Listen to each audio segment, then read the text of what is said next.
কারণে এই দুইটা পরিবার যেভাবে ক্ষতিগ্রস্ত হয়েছে, সেটা আসলে টাকা বা অন্য কোনো সাহায্যের মাধ্যমে সেটা পরিশোধ করা সম্ভব নয়।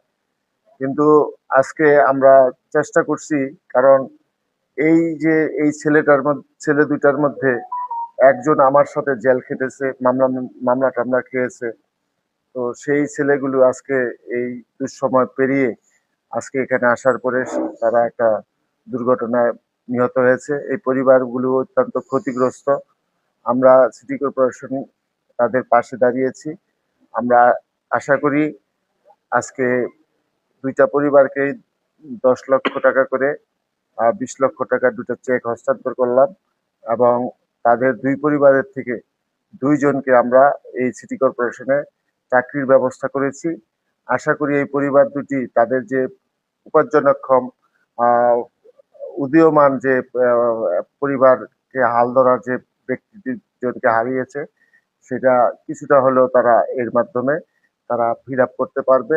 আশা করি এই পরিবারগুলি আমাদের জন্য দোয়া করবেন, আমাদের নেতা জনাব তারেক রহমানের জন্য দোয়া করবেন, যাতে করে আমরা এভাবে জনগণের পাশে দাঁড়াতে পারি এবং জনগণ যাতে এই এই ধরনের দুর্ঘটনার মধ্যে আর কবলিত না হয়, সেটা আমি ইতিপূর্বে আমার সিটি কর্পোরেশনের যত গাড়ি ঘোড়া আছে সেগুলিকে আমরা নির্দেশ দিয়েছি, যাতে কোনো এ ধরনের দুর্ঘটনা না ঘটে।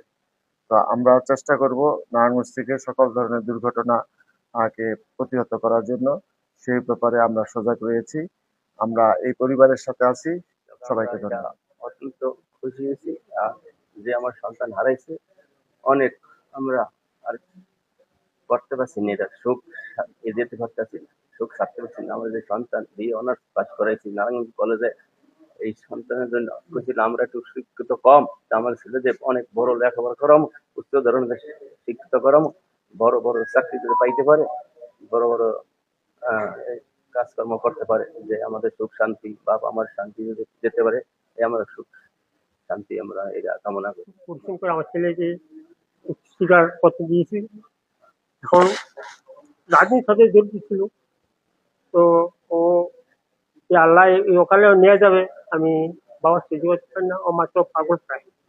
আপনার সবার কাছে দোয়া চাই, আল্লাহ যেন আমাদের রহমদান করে। সিটি কর্পোরেশন যেভাবে দায়িত্বটা নিয়েছে যে দায়িত্ব নিয়েছে আমরা খুশি হয়েছি, আল্লাহ তাদেরকে ভালো